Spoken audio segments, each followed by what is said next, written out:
দেখুন কি সুন্দর আম তেলের আচার। ভাবছেন তো কিভাবে এটা বানাবো? তো চলুন চট করে একটু দেখে নেওয়া যাক এটা কিভাবে বানাচ্ছি।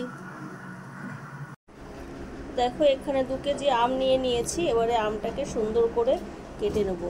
আমি বটিও নিয়ে নিয়েছি। তো চলো এবারে আমটা আগে কেটে নিই। তো দেখো আমগুলোকে ভালো করে একবার ধুয়ে নিয়েছি। এবারে আমগুলো কেটে নেব। তো দেখো আমগুলোকে আমরা এভাবে কেটে নেবো ছোটো ছোটো করে। যেহেতু মশলা আচার করব তাই ছাল ছুললাম না, ছাল সমেতই করব। দেখো আম কেটে এটার মধ্যে আমি হলুদটা মাখিয়ে নিয়েছি। নুন এখন দেব না, নুন আচারের সময়তেই দেব। হলুদ মাখিয়ে এটাকে এখন রোদ্দুরে দিয়ে দেবো। তো চলো আম আমাদের শুকিয়ে এসেছে। আমরা এখানে আমের তেল আচারের জন্য মশলাটা রেডি করে নিই। মানে কড়াই বসিয়েছি, কড়াই গরম হয়ে গেছে। দিয়ে দিচ্ছি কিছুটা পরিমাণ কালো সরষে।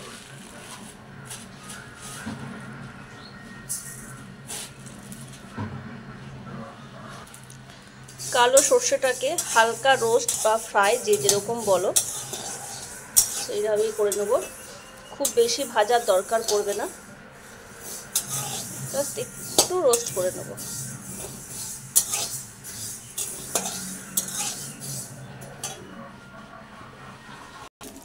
যখনই দেখবে সর্ষেটা চিটচিট করে ফুটছে তখনই নামিয়ে নেব। দেখো সর্ষেটা এখানে ফুটছে আমাদের, এবার আমি নামিয়ে নেব।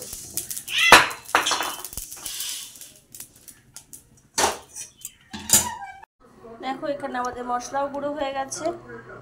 আর এই দেখো এখানে আমাদের আমও শুকিয়ে গেছে।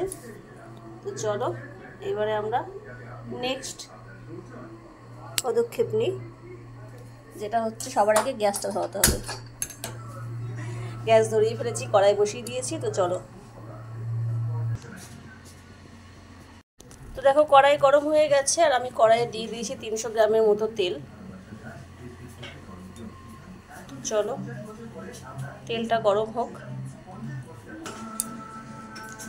তেল গরম হয়ে গেছে, দিয়ে দেবো কটা গোটা মেথি।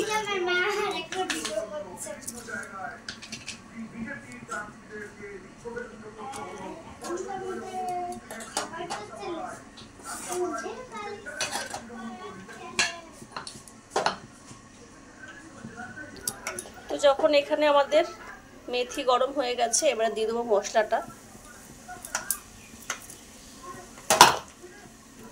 মশলার সঙ্গে দিয়ে দেবো হলুদ,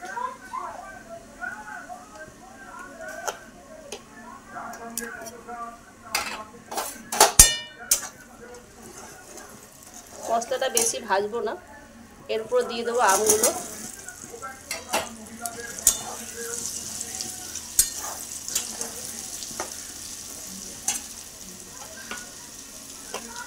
আর এবারে দিয়ে দেবো পরিমাণ মতো নুন।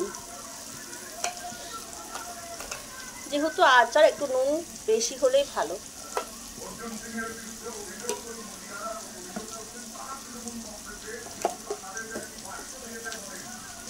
দিয়ে দেব লঙ্কার গুঁড়ি।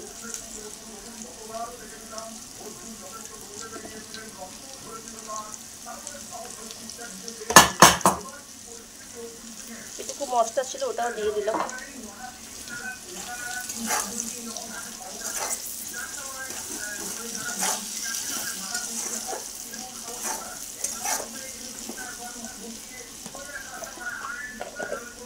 ব্যাস 1 থেকে 2 মিনিট নাড়াচাড়া করে আমরা এটা নামিয়ে রোদে দেব। আজকে আর রোদে দেবো না, কাল থেকে প্রতিদিন রোদে দেব।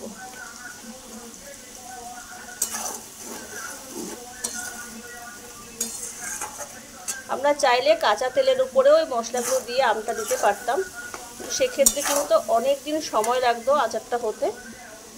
তো চলো আমরা এখানে গ্যাস বন্ধ করে দিলাম। আর এবারে এটাকে এই বাটিটার মধ্যে নামিয়ে নেব। দেখুন এখনও তেলটা ফুটছে, যেহেতু গরম। আর এইভাবেই হয়ে যাবে অতি সহজে আম তেলের আচার। এটা শুধু আম তেল নয়, শুধু আম তেল করলে তো তেল আর আম দিয়ে রোদে দিলেই হয়ে যেত। আর এর মধ্যে যে যেরকম ঝাল খেতে চান কাঁচা লঙ্কা কেটে কেটে দিয়ে দেবেন। যখন আচার খাওয়া হবে কাঁচা লঙ্কাও নিয়ে খাবেন, ভালোই লাগবে।